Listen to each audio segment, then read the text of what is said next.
안녕하세요, 여러분. 9월 셋째 주 개별 강의를 시작하도록 하겠습니다. 우리는 지금 이제 리뷰예요.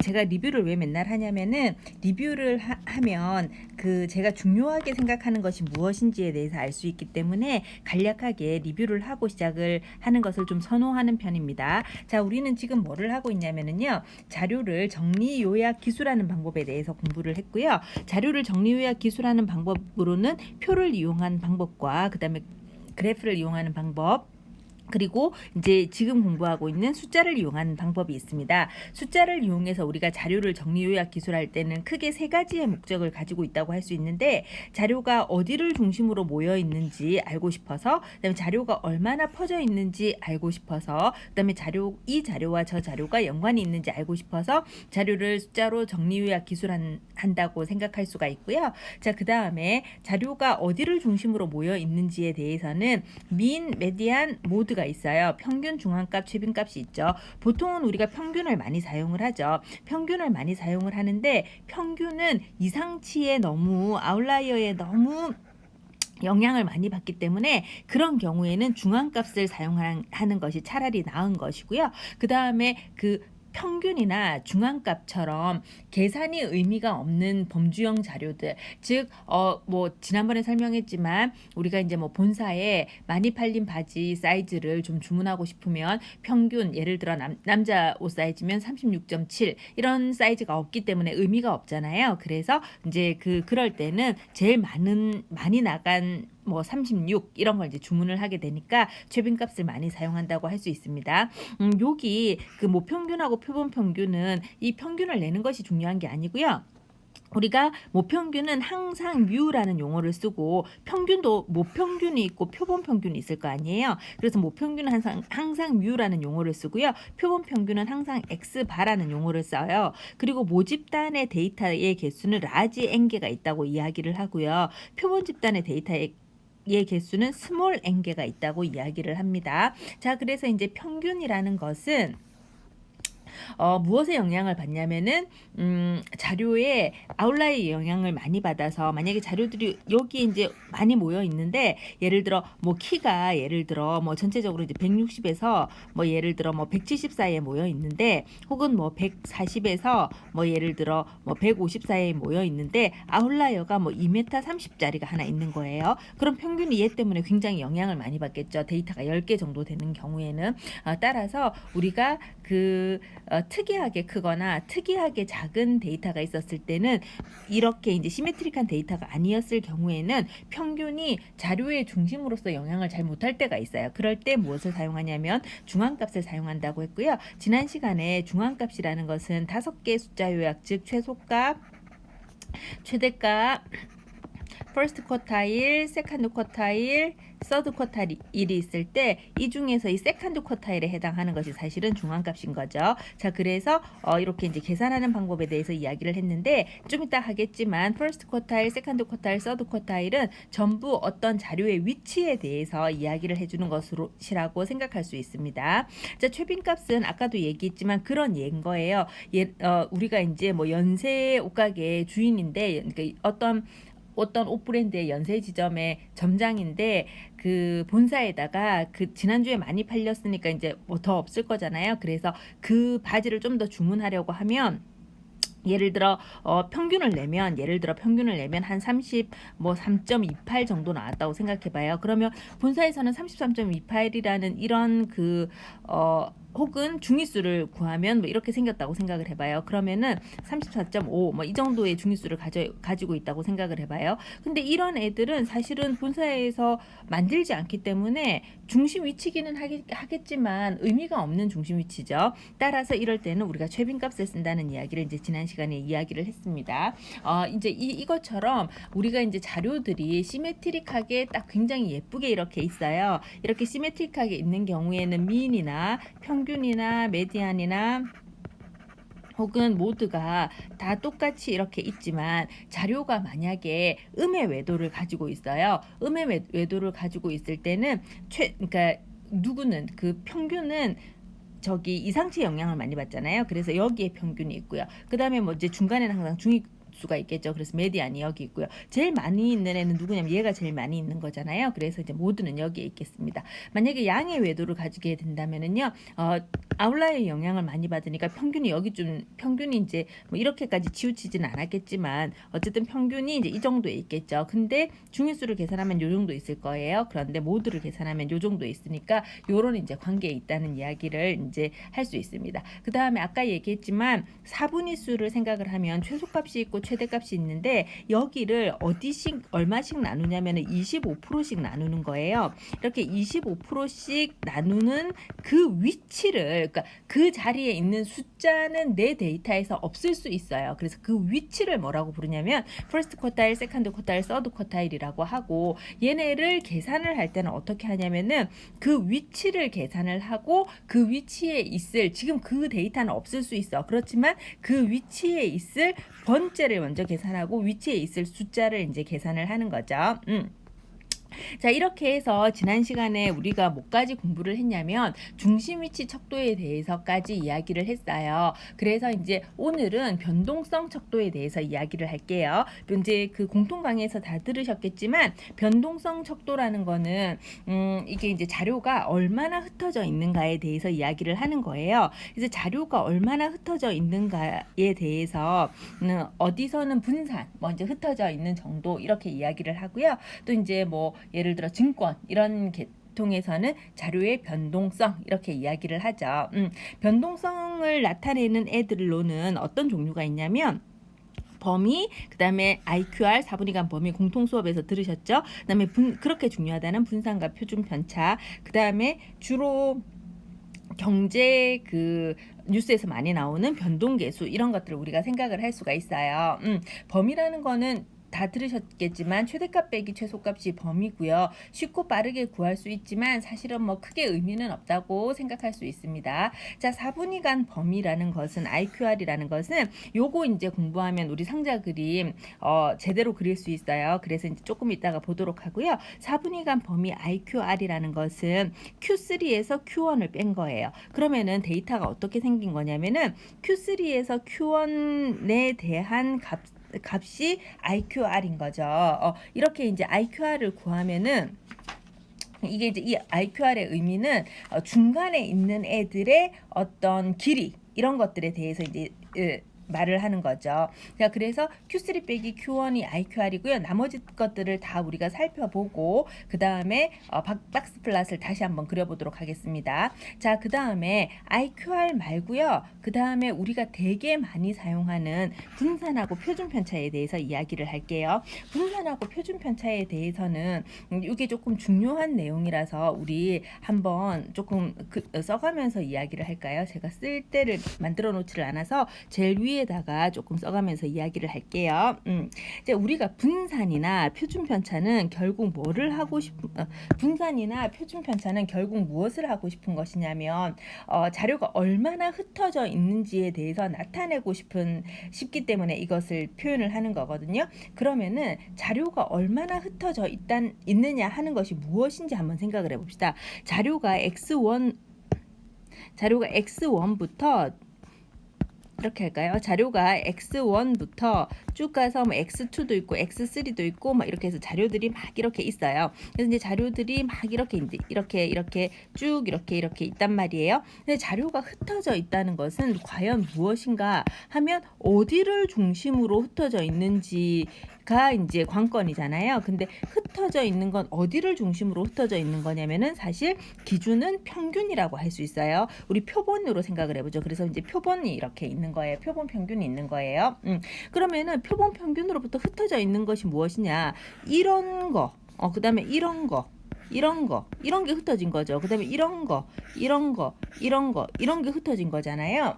그래서 흩어져 있는 정도를 나타내고 싶어요. 그러면은 얘하고 X1 간의 차이 1개, 그 다음에 얘하고 평균하고 X2 간의 차이 하나, 또 뭐 요거하고 X3과의 차이 하나, 이런 식으로 해서 흩어진 정도가 너무 숫자가 많은 거야. 그래서 이제 사람들은 어떤 생각을 했냐면, 그래, 다 좋아. XI들과 X의 평균들의 흩어진 정도를 하나씩 다 알고 싶어 해서 구해놨더니 너무 많은 거예요. 그래서 안 되겠다. 얘를 하나의 숫자로 나타내자. 이렇게 해서 얘네들을 다 더했어요.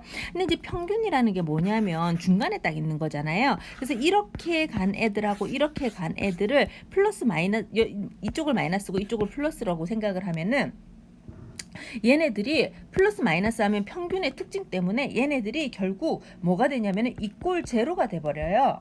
문제가 되죠. 근데 그 수학에서는 영방지위원회가 있단 말이야. 영방지위원회가 누구냐면 제곱이에요. 그래서 0이 나오니까 0이 안 나왔으면 좋겠다, 이런 생각으로 이걸 제곱을 한단 말이에요. 이렇게 이제 제곱을 하는 거예요.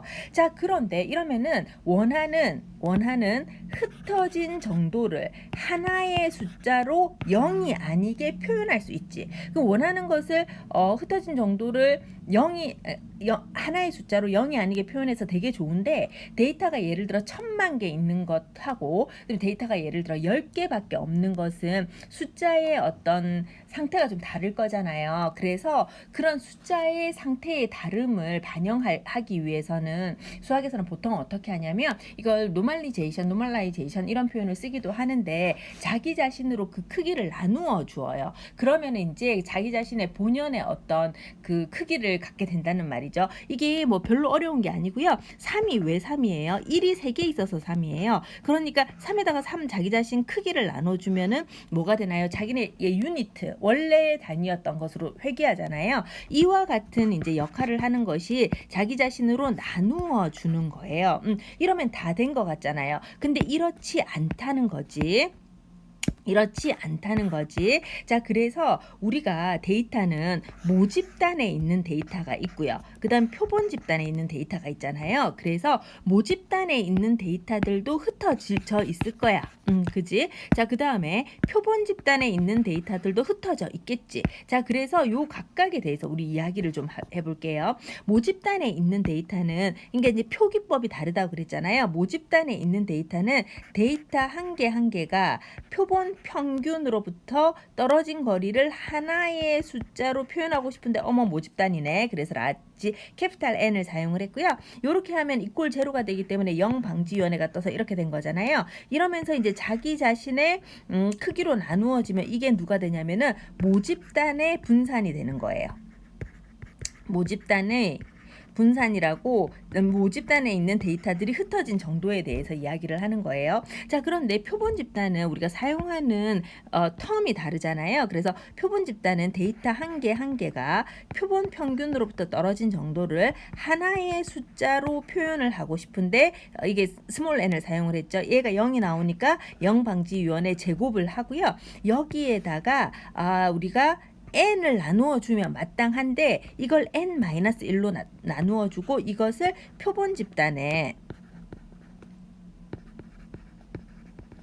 분산이라고 표현을 합니다. 이게 고등학교 때도 그 정석에서, 고등학교 때도 이 고등학교 교육 과정이거든요. 그래서 이렇게 이제 고등학교 때도 표현을 해요. 그리고 이제 그 해설서나 뭐 자습서, 뭐 교재 같은 거를 보면 밑에 뭐라고 쓰여져 있냐면, 이제 뭐 이렇게 해서 n-1로 나누는 것은 고등학교 과정을 넘어섬으로 이제 우리가 n-1로 나누는 것을 그냥 받아들이자, 이렇게 이야기를 하고요. 제가 사실은 보통 우리가 대면 수업에서는 얘가 왜 이렇게 되는지, 왜 n-1로 나누어지는지에 대한 어떤 동영상을 보여드릴 때가 있어요. 근데 이제 그 동영상은 뭐 그렇게 굉장히 중요하지는 않으니까, 이게 사실 이 상황이 굉장히 중요하지는 않고, 나중에 7장 8장 들어가면 왜 n-1로 나누어야 되는지에 대해서는 우리가 알 수가 있거든요. 어쨌든 근데 우리 지금은 그 동영상을 제시하기가 쉽지 않기 때문에 우리가 이제 잠깐만 이 이야기를 하면, 얘가 증명이 되거든요. 얘를 증명을 하기 위해서는 사실은 우리가 뭐가 필요하냐면은 기대값이 뭔지를 알아야 돼요. 근데 기대값은 앞으로 배우게 될 개념이란 말이에요. 그리고 뭔가 조금 더 정리를 하고 싶어요. 그래, 정리가 된 알아야 되는 내용이 있어요. 그런데 그것을 다 우리가 이제 원래 모른다고 생각하고 앞으로 배울 거니까 요거를 한번 보죠. 기대값이라는 거는 우리가 표본한테 분산을 계산하는 기대값, 표본한테 분산을 계산한 기대는 뭐 때문에 기대를 해요? 모집단이 있었을 때 모분산이 있으면 모분산을 시그마의 제곱이라고 부르거든요. 모분산이 있으면 모분산이 을 시그마의 제곱이라 그러는데 표본에게도 표본 분산이 존재를 할 거잖아요. 그래서 모분산이 있고 표본 분산이 있으면은 표본 분산한테 기대하는 거는 모분산하고 되게 비슷하게 뽑히기를 기대하면서 우리가 계산을 하는 거죠. 그죠? 그래서 제가 유튜브에 처음 유튜브 가르쳐 드렸던 거기 보면 지난 학기에는 요걸 다 설명을 해서 그 동영상이 있기는 있을 건데 이번 학기에는 요거 설명은 안 할 거예요. 다만 간단한 버전으로 잠깐만 설명을 할 건데, 그래서 이제 얘네를 우리가 계산을 하면은요, 우리는 지금 기대값 expected value라는 걸 몰라요. 그래서 일단 S의 제곱, 즉 S가 이제 표본의 분산이니까 표본의 분산은 이렇게 생겼다 했으니까 여기다가 넣을게요. 그래서 n-1의 시그마 서메이션 i는 1부터 n까지 xi-x바의 제곱 이렇게 넣을게요. 이 expected value를 막 계산을 하면 어떻게 되냐면 중간 과정은 어차피 계산 못하는 거라서 잠깐 둘 거예요. 그러고 나서 어떻게 되냐면은 얘가 누가 되냐면 n-1의 시그마의 제곱이 나와요. 만약에 누가 그렇게 나오냐면 이 위가, 자, 그런데 우리는 이런 식이 나오기를 기대하는 거잖아요. 표본 분산을 왜 뽑느냐면은 모분산이 되기를 기대하고 표본 분산을 뽑는 거잖아요. 그죠? 근데 지금 표본 분산의 기대값을 계산을 해봤더니 여기 누가 있냐면은 모분산이 있어요. 다만 이게 모분산만 튀어나오기 위해서는 n-1로 나누어 줘야 될 거 아니에요. 따라서 여기는 n보다 n-1이 더 적절해요. 자, 그런데 이런 것은 지금은 우리가 이걸 몰라요. 모르고 그냥 원래 제 설명대로라면 얘를 라지 n으로 나눠줘야 될 것 같은데 왜 n-1로 나누어지는지에 대해서만 설명을 하고, 나중에 좋은 추정량에 대해서 우리가 배울 때 최소 분산 비편향 일치 추정량이라는 걸 배울 거거든요. 그때 다시 얘가 왜 이렇게 되는지 설명을 하도록 하겠습니다. 그냥 지금은 모양만 한번 봐주시기 바랍니다. 따라서 분산, 자료가 얼마나 흩어져 있는지에 대해서는, 분산에 대해서는 우리가 이렇게 설명을 하는 거예요. 모집단의 분산은 항상 시그마의 제곱이라는 용어를 쓰고요. 요거는 이제 다 지금 잘 아는 거죠. 자료 한 개 한 개가 평균으로부터 얼마나 떨어져 있는지를 하나의 숫자로 표현하고 싶은데 0이 나와서 0방지위원회가 떴고, 그 다음에 자기 자신의 크기로 나누어 주어서 규모를 파악할 수 있게 했다. 그런 거죠. 자, 표본 집단의 분산은 항상 S의 제곱이라는 용어를 써요. 이 S의 제곱도 한번 볼게요. 데이터 한 개 한 개가 자기 평균으로부터 떨어진 것을 흩어진 정도를 알고 싶은데 그것을 하나의 숫자로 알고 싶어요. 하나의 숫자로 알고 싶은데 0이 나와. 그래서 이제 제곱을 붙여서 0방지위원회가 떴네요. 그러고 이제 규모를 알기 위해서는 자기 자신의 크기로 나누어 주어야 될 것 같지만 무슨 이유 때문에, 앞으로 배울 무슨 이유 때문에 n-1로 나누어 준다. 이게 이제 지금 설명을 한 거죠. 자, 한편 얘네들은 과도히 반영이 되었어요. 뭐가 과도히 반영이 됐냐면 0방지위원회 때문에 무엇이 과도히 반영됐냐면 크기가 과도하게 반영이 되었어요. 그래서 왜 과도하게 반영됐냐면 제곱을 했기 때문인 거죠. 따라서 이 제곱의 효과를 없애주고 싶어요. 제곱의 효과를 없애주는 좋은 방법은 뭐예요? 스퀘어 루트 씌우는 거죠. 자, 그래서 진짜 흩어진 정도는, 즉 제곱의 효과 때문에 분산은 너무 큰 값으로 계산이 됐기 때문에 제곱의 효과를 없애주기 위해서 우리가 표준 편차라는 개념을 생각을 하고요. 따라서 모집단의 표준 편차는 모분산의 스퀘어 루트를 씌운 값이고, 표본 집단의 분산은 표본 집단의 표준 편차는 표본 분산의 스퀘어 루트를 씌운 값이라고 할 수 있겠습니다. 됐나요? 자, 이제 변동성 척도에 대해서 이제 분산하고 표준 편차는 굉장히 중요한 개념이니까 잘 알아두시기를 바라고요. 이제 변동성 척도에 대해서 좀 이야기를 할게요. 변동성 척도는 이런 거죠. 뭐냐면 이제 우리 집에 그 대학생 있다고 생각을 해봐요. 우리 집에 이제 고등학생이 있다고 생각을 해봐요. 그러면 그냥 진짜 완전 예야, 완전 예. 우리 집 고등학생은 한 달 용돈을 10만 원을 써요. 완전 예야. 자, 그 다음에 나는 직장인이니까 난 돈 버니까 나는 한 달 용돈을 예를 들어 100만 원을 써요. 근데 지난달에 우리 집 고등학생이 자기 용돈에서 3만 원을 남겼어요. 그리고 이번 달에, 그러니까 걔도 이제 요번 달에 3만 원을 남기고 저도 이번 달에 3만 원을 남겼어요. 자, 누구의 고통이 더 심할까? 용돈 10만 원에서 3만 원을 남긴 그 친구의 고통이 심할까? 용돈 100만 원에서 3만 원을 남긴 내 고통이 더 심할까? 이런 것들을 파악하기 위해서 우리는 뭘 하냐면은 변동성 척도, 즉 중에서 변동계수라는 개념을 우리가 이제 등장을 시키는 거예요. 이제 이래서 이제 변동계수라는 것은 어떤 것이냐면은 변동계수는 항상 퍼센트로 이야기를 하고요. 규모가 다른 두 자료를 같은 기준으로 놓고 평가하기 위해서 필요한 거예요. 그러니까 이제 제가 그 한 달 용돈을 내가 3만 원 세이브한 거랑 우리 집 고등학생이 3만 원 세이브한 거는 사실은 본인이 느끼는 고통의 정도는 굉장히 다른 거잖아요. 그죠?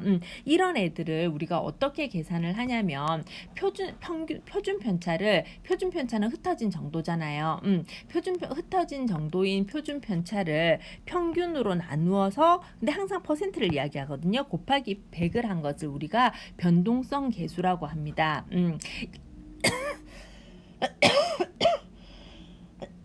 이 변동성 계수는 항상 어떤 데서 잘 등장을 하느냐면요, 그 경제 뉴스에서 많이 등장을 해요.